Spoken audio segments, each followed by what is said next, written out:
تو حدیث میں فرمایا، صحیح مسلم کی روایت ہے، مومنات اور مائلات خود بھی ان کا مشغلہ یہی ہوگا، جو اللہ کا نہیں ہوگا تو پھر غیر کا تو ہوگا۔ مضمون یاد ہے، مقصود کون بنانا چاہیے؟ اللہ۔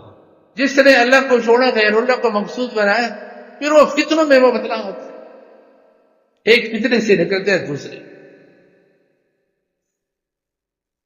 دوسروں کو اور خود بھی دوسروں کی طرف مائل ہوگی۔ اور نمبر 4، رؤوسہن،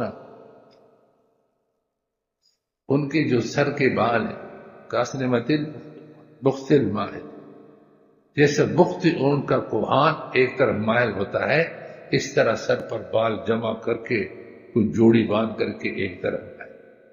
آج کل لوگ اس کو پونی وغیرہ کچھ ایسا کہتے ہیں۔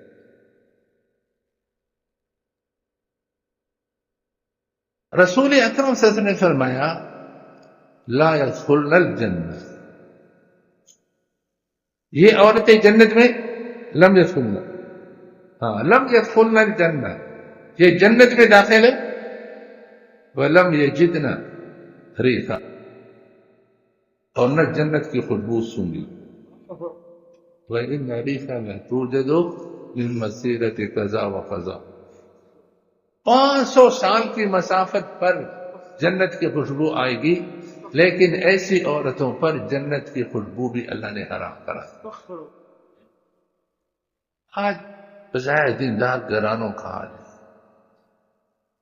یہ دائیں بائیں دیکھتے ہیں عورتوں کے یہ شام، یوں ہاتھ کرے تو آدھا پیٹ نظر آئے۔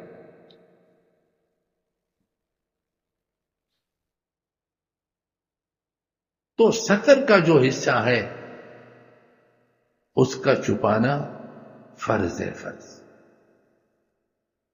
اسی کو ستر کہتے ہیں۔ اور رسول اکرم صلی اللہ علیہ وسلم نے اتنی شدید وعید سنائی ہے کہ یہ عورتیں کپڑوں کے باوجود ننگی ہوں گی، اور ان کے لیے وعید ہے کہ نہ جنت میں داخل ہوں گی اور نہ جنت کی خوشبو سونگنا اس کو نصیب۔ اللہ تعالیٰ باہمت خواتین کو پیدا کر۔ ہمیں عائشہ رضی اللہ تعالیٰ عنہ ایک تربیت ہے، آج تربیت ختم ہو، بڑا چھوٹی کو کچھ نہیں کہتا، استاد شاگرد کو نہیں کہتا،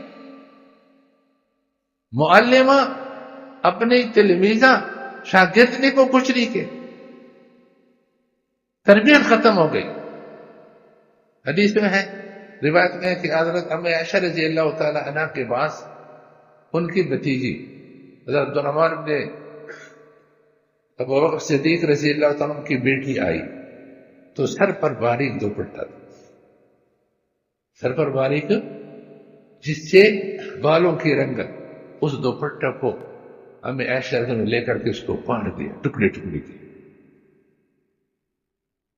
وعلیہا خمار رقیق، باریک دوپٹہ، فشقت، ہمیں عائشہ نے اس کو پاڑ دیا۔ وَقَسَتْهَا خِمَارًا كَثِيفًا، اور موٹا دوپٹہ اس کو پہنا۔ یہ تربیت ہے کہ یہ باریک دوپٹہ یہ عریانی سے روکنے والی نہیں، یہ ستر کے لیے کافی نہیں، لیکن آج یہ تربیت کہاں؟ تو ہمیں عائشہ رضی اللہ تعالیٰ نے بھتیجی کا دوپٹہ پھاڑ دیا اور موٹا دوپٹہ اس کو اڑا دیا، تاکہ امت کے لیے رہنمائی کہ ایسا دوپٹہ جس سے بال کی رنگت محسوس ہو، کہ عورت کے لیے پہننا جائز ہے۔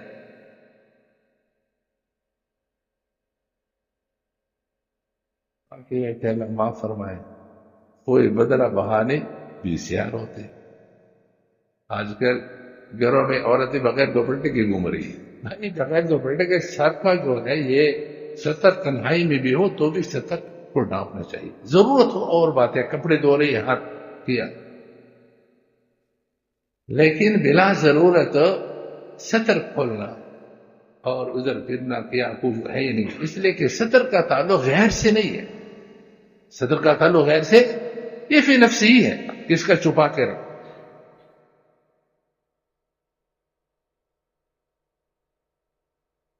تو آج تو ایک ستر کے اعتبار سے ہم دیکھتے ہیں کہ ہمارے خواتین میں کتنی کمزوری ہے، اللہ تعالیٰ اس کے مقابلے میں نیک اور صالح خواتین کو پیدا فرما دے، جو اسلامی لباس کو پہن کر کے اور کاسیات ہی کاسیات بنے، اور یہ جو جہنم کی وعید ہے جن کے لیے، ہاں ان سے اللہ تعالیٰ ان۔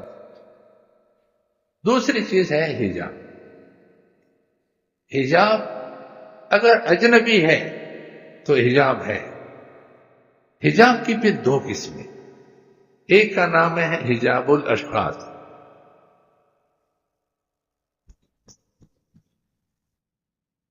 ایک کا نام کیا ہے، اور ایک کا نام ہے حجاب الاعضاء۔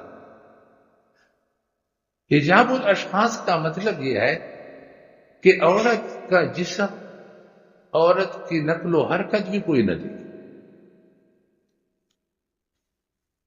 کوئی نقل و حرکت اس کو نہ دیکھے۔ جیسے گھر کی چار دیواری میں کوئی عورت گھوم رہی ہے تو یہ قد اس کا اونچا ہے، ٹکنی ہے، موٹی ہے، دبلی ہے، پتلی ہے، کچھ بھی پتہ، یا خیمے کے اندر ہے یا پردے کے اندر ہے۔ اسی کو قرآن نے وَقَرْنَ فِي بُيُوتِكُنَّ، وَقَرْنَ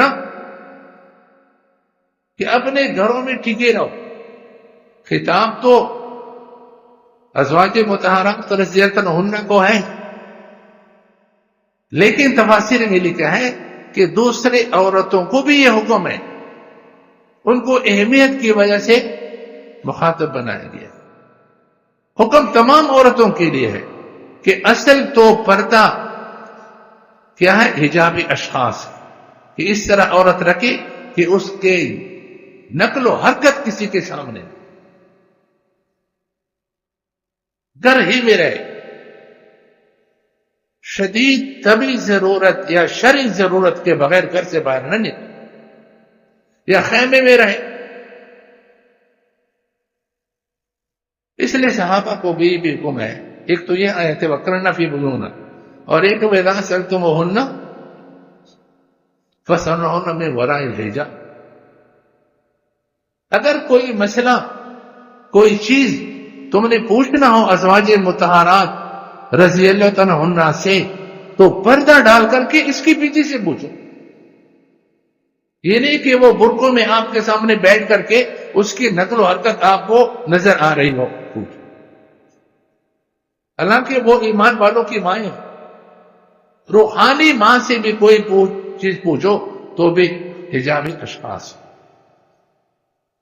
اور جنت کے اندر جو حوریں ہیں ان کا وصف بھی حور مقصورات فی الخیام، کہ وہاں جو حوریں ملیں گی وہ مقصورات فی الخیام، وہ خیموں میں بند ہوں، ان کی نقل و حرکت کسی اور کو نظر نہیں آئے۔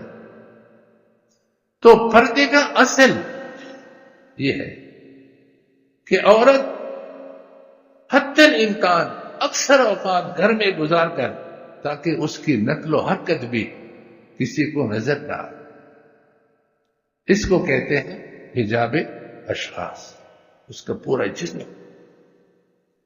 اور ایک ہے حجاب اعضاء، اگر بیمار ہے، بیمار کے لیے ڈاکٹر کے پاس گئے، یا حج کے لیے جا رہی، یا عمرے کے لیے جا رہی، کسی طبی ضرورت سے یا شرعی ضرورت سے گھر سے باہر نکل رہی ہے، تو ہم یہ حجاب الاشخاص تو نہیں ہو سکتا، نقل و حرکت دوسروں کے سامنے ہے، تو اس صورت میں کیا کرے، اس کو حجاب اعضاء کہتے ہیں، اعضاء کو چھپا۔ اگر اجنبی مرد ہے تو چہرے کو چھپا کر کے جائے، اس کا اہتمام، بغیر چہرے چھپائے کے گھر سے باہر نہ جائے، بے پردہ ہو کر کے گھر سے باہر نہ جائے، اس کو کہتے ہیں حجاب اعضاء۔